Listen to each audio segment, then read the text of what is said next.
So, magandang hapon mga mare. So, ayan, nandito ako sa kwarto ngayon. Hindi ko alam kung anong gagawin ko. So, mamaya, siguro, ilang days na kasi ako hindi nakakalabas. So, tinatamad kasi ako sa sobrang init. Sobrang init. Tapos, brown out palagi. So, alam nyo ba? Alam nyo ba talaga? Dahil laging brown out. So, nasira yung ref namin. Ilang araw na hindi namin ginagamit. So, ilang araw na talagang hindi namin ginagamit dahil sa brown out siya lagi. Sobrang init pa. So, ayan guys. Hindi na siya umandar. So, may laman pa naman siya. Kaso, bibili na lang daw kami. Kasi nakaayos na siya. Nakadalawang paayos na kasi siya o yata. Isa. Basta napaayos na kasi namin yan dati. Dahil sa brown out lagi kasi. Siguro nagamit lang namin siya ng 2 years, 3 years. Going to 3 years siguro. Mga ganon. 2 to 3 years. Ayan, sira na kagad siya.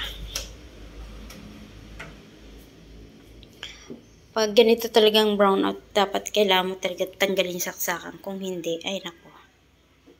Wala na. Sira na talaga. Hindi ko na sinaksak kasi sira na talaga. Try natin isaksak. Hindi na kasi siya umaandar. Hindi na siya umaandar mga mare. So, ayan. Nilanggam na siya. So, mamaya papalitan na lang natin siya ng iba. So, gusto ko bumili ng kasi, ng 2-door. So, kaso iniisip ko kasi, gusto ko bumili ng 2-door. Kaso, iniisip ko nga laging brown out dito.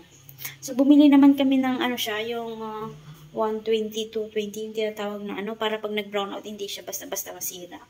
Kaso, yun nga, wala pa rin, walang effect talaga. Kasi yung brown out dito is parang akala mo Christmas light na patay sindi. Kaya ganun. Ay, hindi rin ako makalinis ng mic kasi sobrang init. Hindi ko kaya yung init. Kaya doon lang ako sa kwarto.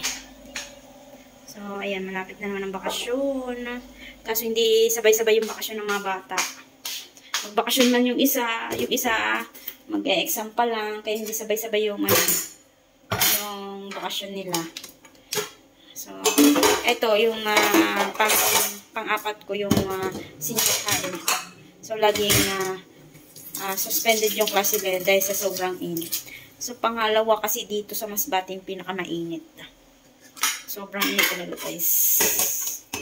Hindi mo makakaya yung init. Sa sobrang init talaga.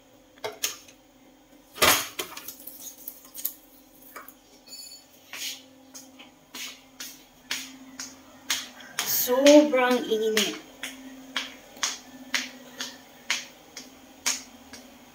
Kaya dito lang ako lagi sa bahay. So, hindi ko naman kasi kaya yung init sa labas. So, hindi naman ako nakakagala-gala masyado.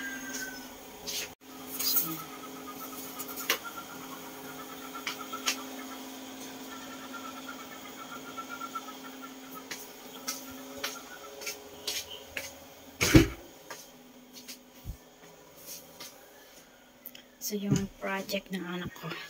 So, kasi na siya. May kulang pa siya. Kaya ito yung project niya. Yung volcano. Kaso mali yung niya. Kulay pink ka. Sabi ko dapat kahit pa paano orange. Wala daw siyang orange. Kasi sabi ko, haluan na lang niya ng yellow para magkulay orange siya. So, yan guys. Sobrang init.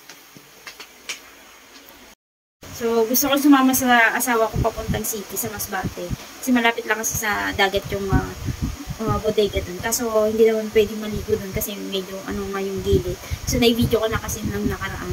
Gusto ko maligo sa dagat. Kaso, malayo naman yung dagat dito. Hindi kami naliligo sa dagat na hindi kompleto yung mga bata.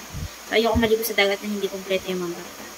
So, ang mahilig kasi mag-iya ng dagat is yung babae kong anak. So, 5 kasi yung anak ko. So, kailangan kompleto sila pag mag-yaya ako ng Ayoko mag-outing ng hindi kompleto ang mga bata. So, yan. Hindi ko alam kung anong kasi fiesta dito. So, mamaya pupunta ulit ako sa mamayang gabi. So, yayain ko sa kabila. Mag-yaya tayo mamaya siguro. So, pag sinipag tayong lumabas. Mag-yaya tayo ng kasi gusto ko kasi pag nag-iya ako is iniisip ko kasi si Inay kasi hindi na masyado sa maraming tao. So, doon kami kasi naupo sa may tabing dagat. So, tabing dagat siya. In fairness, maganda kasi siya. Kasi tabing dagat siya. So, nakalimutan ko namang sa inyo. Kasi, sobrang daming tao, kaya hindi ako makapag-video talaga. So, mamaya siguro, so, magbablog ako mamaya. Wala kasi akong vlog masyado. So, mamaya siguro magla-live ako. Kung hindi ako magla-live, re-record na lang ako ng aking iba-vlog. So, ngayon, ito kasing upload ko ngayon is parang ngayon lang. So, bukas ko i-upload siguro yun. So, dyan yung kasi ayan. Silip natin ko sila yun.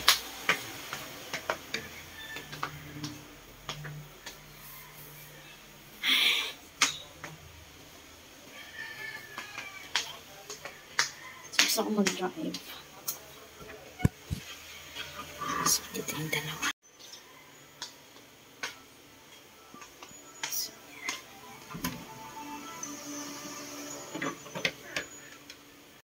So, yun sa walang pasok. So, halos isang linggo na silang walang pasok. Ay, Monday. Itong Friday may pasok sila.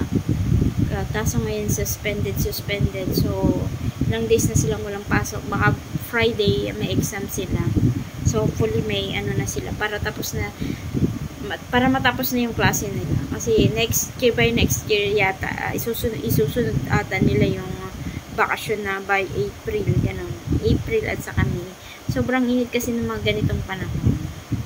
So, ayan guys. Dapat talagang bakasyon talaga is April, May. Sobrang init. Hindi kaya ng mga bata.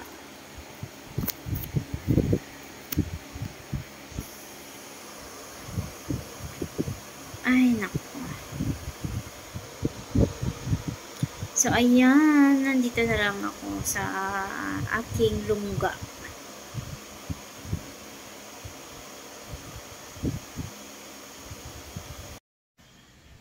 So, ayan mga mari, gabi na. So, nakikita nyo sa labas, gabi na. So, ayan, gabi na. Hindi na ako So, time check, 9:35. Hindi na makalabas kasi 9:30 na. So, marami pa namang tao ganitong oras hanggang 12:01, ganun. Marami pang tao. Sabi ko kasi kanina lalabas ako. Tapos i-record ko na lang sana bukas. I-post ko na lang sana bukas. Kaso, tinamad nga ako kasi kanina nag-brown out, tapos mainit. Ayan, di pa nga ako nakaligo. So, gabi kasi ako naliligo bago para fresh.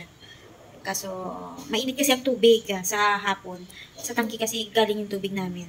So, nagpapadeliver lang kami ng tubig. So, kaya mainit. Kaya sa gabi ako naliligo kasi medyo malamig-lamig ng konti. Kasi pag hapon, umaga, anong tawag na ito? Mainit. So, ayan, i-close ko lang ang aking vlog. Ganito pala maging vlogger, feeling vlogger. So, ginawa ko parang ginagawa ko na lang na diary itong ko. So, ayan, i-close ko lang ang aking vlog. Feeling vlogger lang tayo mga mare, ha?